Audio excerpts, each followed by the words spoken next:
Hi.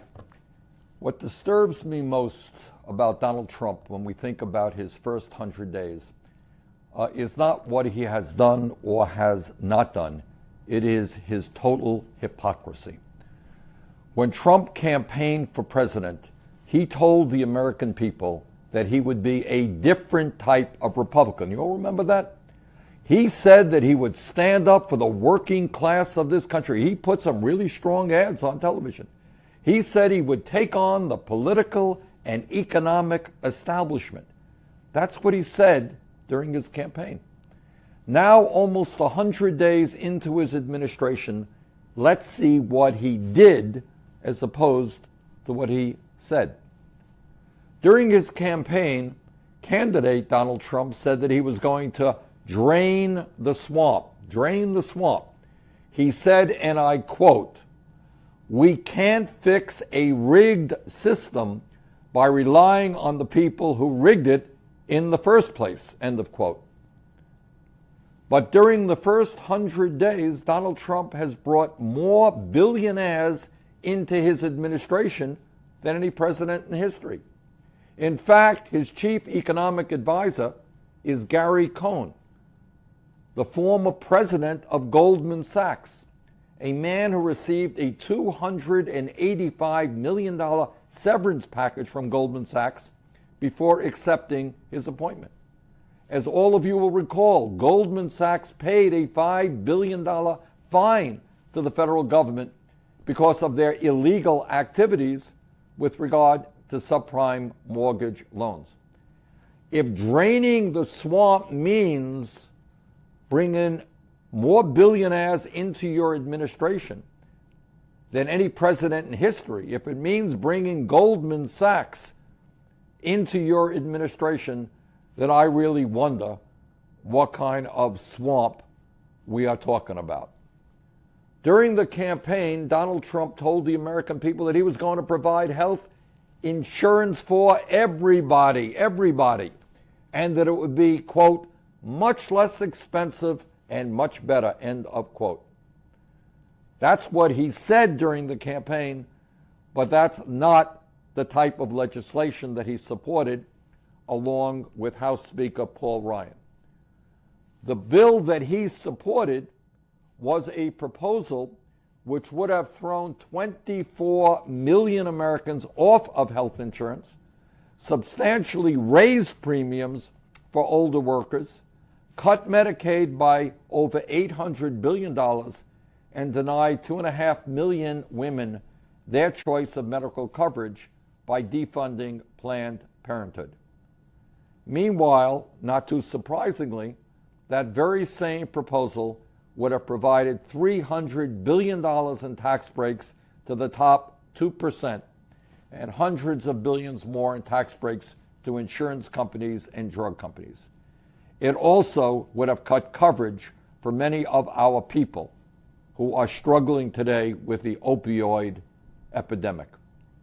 So here is the situation. He promises health care for everybody, supports legislation that would have thrown 24 million people off of health insurance.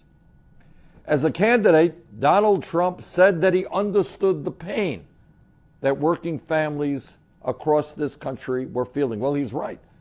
There is an enormous amount of pain on the part of people who are working longer hours for lower wages, on the part of people who cannot afford child care, who are worried to death about their kids, who cannot afford to go to college. But I have to tell President Trump that he is not responding to the pain of the American people when he proposes a budget that would do devastating harm to the working class of this country. Devastating. His budget that he has brought forth would throw over 1 million children off of after-school programs. You got millions of families where mom is working, dads are working. They want to know that their kids are in a safe, constructive activity after school. And Trump would throw over 1 million kids off of after-school programs. President Trump, you're not championing the needs of working families when your budget would kick 200,000 families out of their homes by cutting affordable housing. We've got a major crisis in this country in affordable housing. Millions of people spending 40, 50% of their incomes on housing, and your budget would throw 200,000 families out of their homes? That's not helping the working class of this country. Mr. President, you don't help working people when your budget would eliminate financial aid to more than 1.5 million college students. Our job is to make sure that kids can get into college, not make it harder for them to get the higher education they need. Mr. President, you're not a different kind of Republican when you propose a budget that would eliminate heating assistance to 6 million families by abolishing the LIHEAP program. Working families need help so they don't go cold in the wintertime. They need help so that they can afford air conditioning when the temperature becomes 100 or 105 degrees. Mr. President, you don't help working families by throwing more than 90,000 children off of Head Start, a program which has been enormously important in making sure that kids have a shot to do well in school. And while President Trump has proposed devastating cuts to after-school programs, to the Meals on Wheels programs, to Head Start, to all of these programs that help working families, there's something else that he has been fighting for in his first 100 days.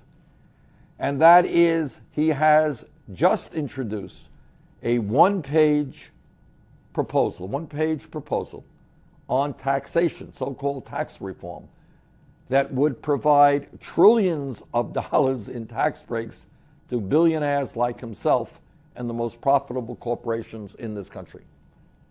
At a time of massive wealth inequality, when the top 1/10 of 1% now owns almost as much wealth as the bottom 90%, if you can believe it, that it's true. President Trump wants to repeal the estate tax,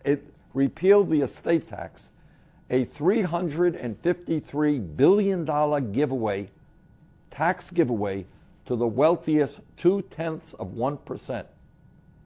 The only people who would benefit from that tax proposal are the top 0.2 of 1%. $353 billion in tax breaks to the very richest people in the country.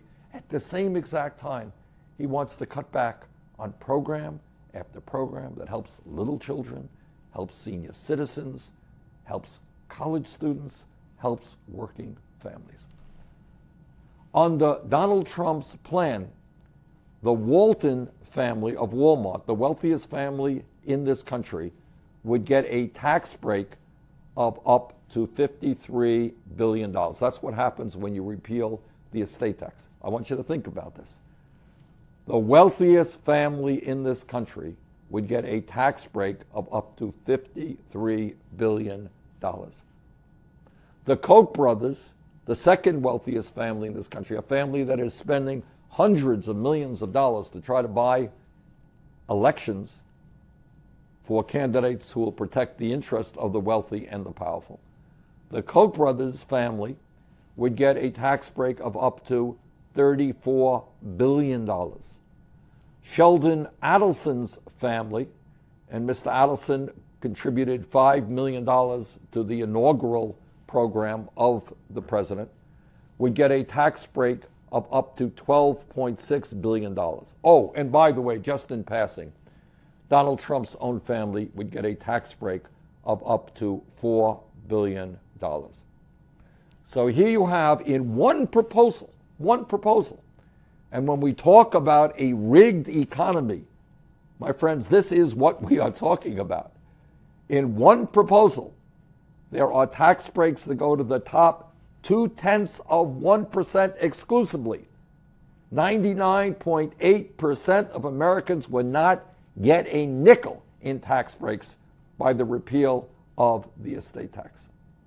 Furthermore, as part of Trump's tax proposals, tax plans for the future, And remember again, this is a guy who said, hey, I'm a different type of Republican.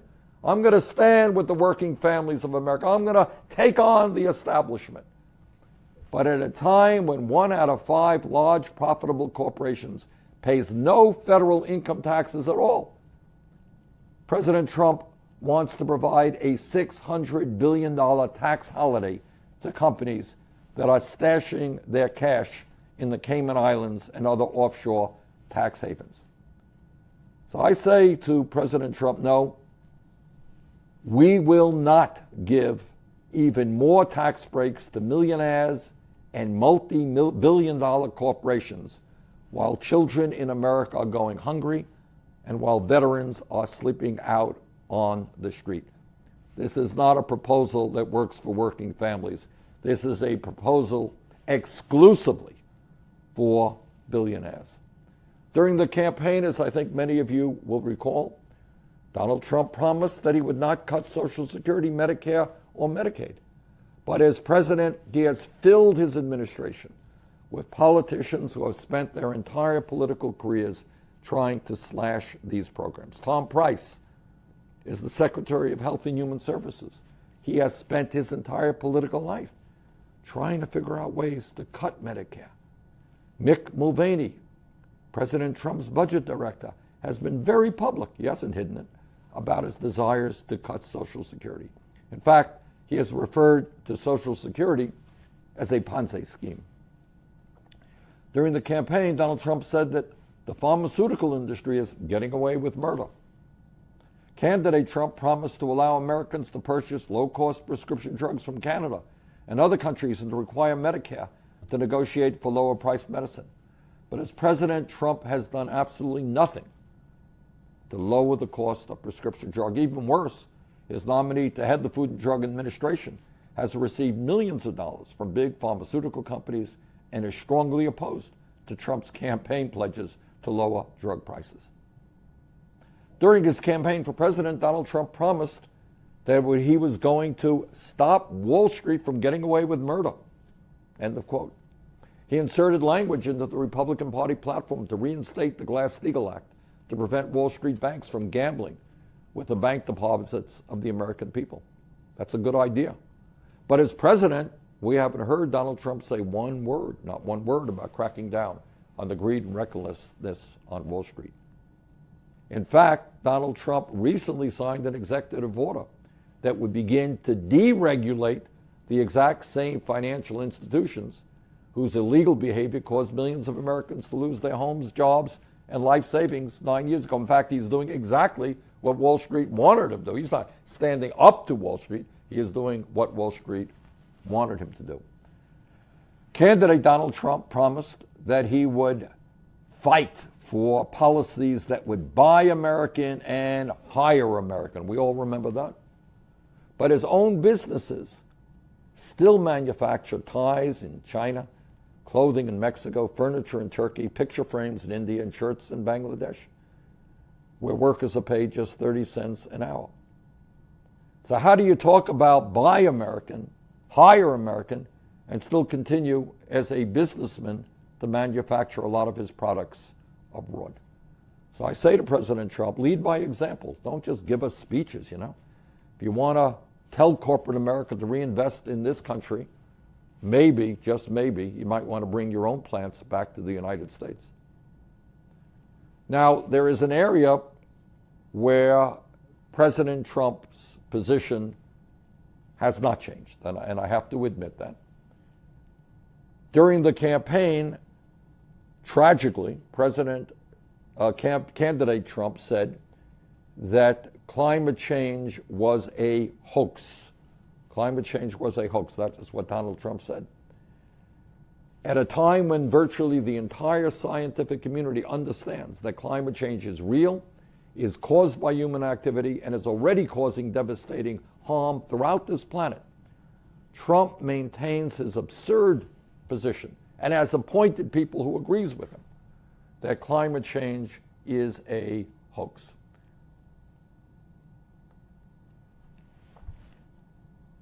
Further, what President Trump is also doing in a way that is unprecedented in modern American history is trying to divide us up by race, by religion, by national origin, by our gender, and by our sexual orientation.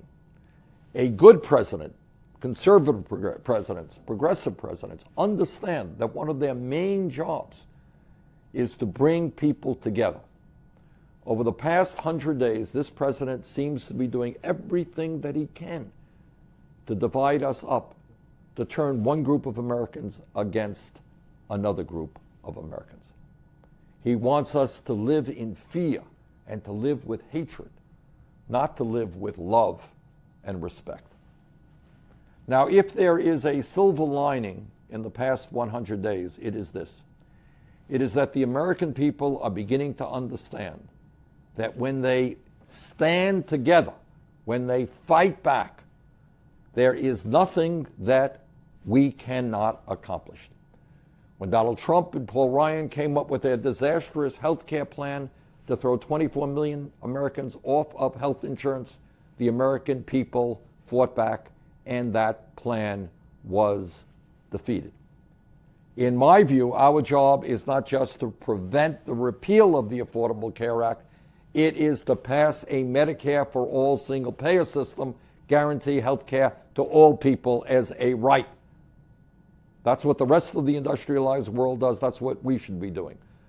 Just the other day, along with 20 other senators, I introduced legislation that would finally allow working people in this country to have a living wage, $15 an hour. We've got to raise the minimum wage.